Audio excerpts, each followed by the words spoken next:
পরিবেশ, বন ও জলবায়ু পরিবর্তন মন্ত্রণালয় এবং পানি সম্পদ মন্ত্রণালয়ের উপদেষ্টা সৈয়দা রিজওয়ানা হাসান বলেছেন, ভবদহের জলাবদ্ধতা একটি স্থায়ী সমস্যায় পরিণত হয়েছে।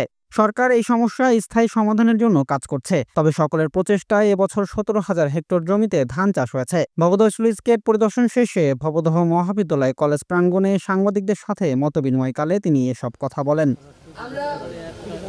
আপনাদের সাথে কথা বলার উদ্দেশ্য হচ্ছে আমরা মাইক্রোক্রেডিট রেগুলেটরি অথরিটি অর্থ মন্ত্রণালয়ের সাথে কথা বলি, সেটা আমরা।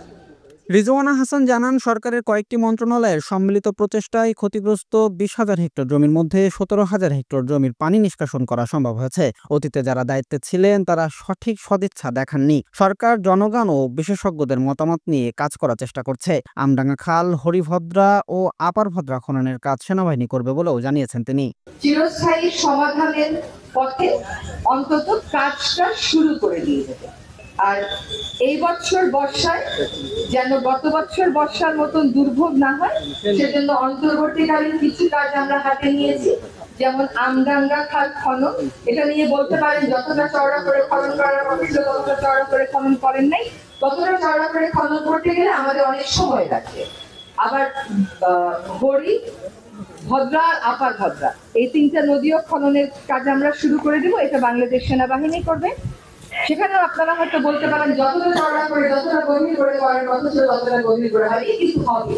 সকলের সম্মিলিত প্রচেষ্টায় আবার ধান চাষের আওতায় আনতে পেরেছি। আমরা আজকে ওই ধান চাষের আনন্দটুকুন যেমন দেখতে এসেছি, একইভাবে ভবদহের মানুষের সাথে কথা হবে। আজকে যদি অল্প কথাই হবে। মতবিনিময় সভায় দুর্যোগ ব্যবস্থাপনা ও ত্রাণ মন্ত্রণালয়ের উপদেষ্টা ফারুকী আজম, স্বরাষ্ট্র মন্ত্রণালয় ও কৃষি মন্ত্রণালয়ের উপদেষ্টা মোহাম্মদ জাহাঙ্গীর আলম চৌধুরী, জেলা প্রশাসক মোহাম্মদ আজহারুল ইসলাম, পুলিশ সুপার রনক জাহান, ভবদহ আন্দোলন সংগ্রাম কমিটির আহ্বায়ক ইকবাল কবির জাহিদ সহ অন্যান্য কর্মকর্তারা উপস্থিত ছিলেন।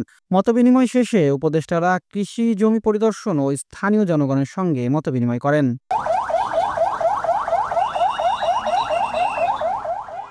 ডেস্ক রিপোর্ট, দৈনিক কল্যাণ।